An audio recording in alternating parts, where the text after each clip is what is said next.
Donc, dans le cadre de la solidarité internationale, si on veut avoir une approche par les droits, il faudrait que nos interventions d'assistance, j'essaie de les placer en deux moments, dépassent le cadre des besoins fondamentaux qui ne sont pas couverts. Il ne suffit pas de faire un puits, de l'eau potable, c'est important sans doute, hein, des centres de santé, des écoles, des ateliers, des livres, etc., d'aller faire des aides sur place, de construire des écoles sur place, etc. Si on s'arrête à ces dispositifs, c'est important, c'est bien, mais c'est dans le cadre de l'humanitaire, de l'aide d'urgence. On n'inscrit pas cette aide d'urgence dans un cadre de développement, dans un cadre d'indépendance, de construction, etc. Donc c'est pour ça que l'approche par les droits intervient ici en plus, pour avoir une démarche émancipatoire. Et dans l'approche par les droits, on considère à la fois les droits et aussi les chaînes de responsabilité. Et quand je dis chaîne de responsabilité, je reviens au préambule de la Déclaration universelle, c'est tous les organes de la société et aussi des devoirs des individus. Donc, intervention dans une chaîne de responsabilité, donc à la fois les obligations des États, des gouvernements, mais aussi les obligations des tiers, des communautés, des communes, des mairies, mais aussi des citoyens qui doivent partager, etc., ou qui doivent payer un impôt, ou participer à une redistribution, etc.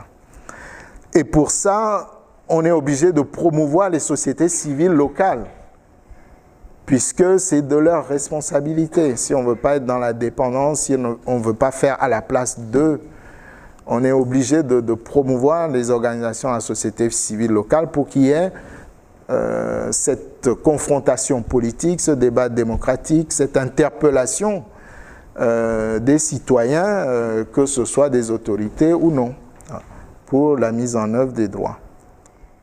Et Terre des Hommes France a décidé de passer à un autre modèle que moi j'appelle post-humanitaire, qui est au-delà de l'urgence et qui tente de concilier urgence et développement, mais par les droits.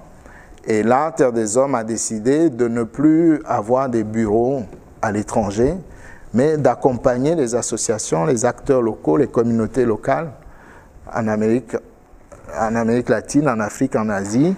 Et dans le cadre de nos actions, il y a encore de l'aide directe parfois. Mais cette aide directe est intégrée à de la formation, action au droit, à la possibilité pour les populations, les associations locales d'interpeller les autorités locales, mais à partir de leurs projets qu'ils essayent de mettre en œuvre.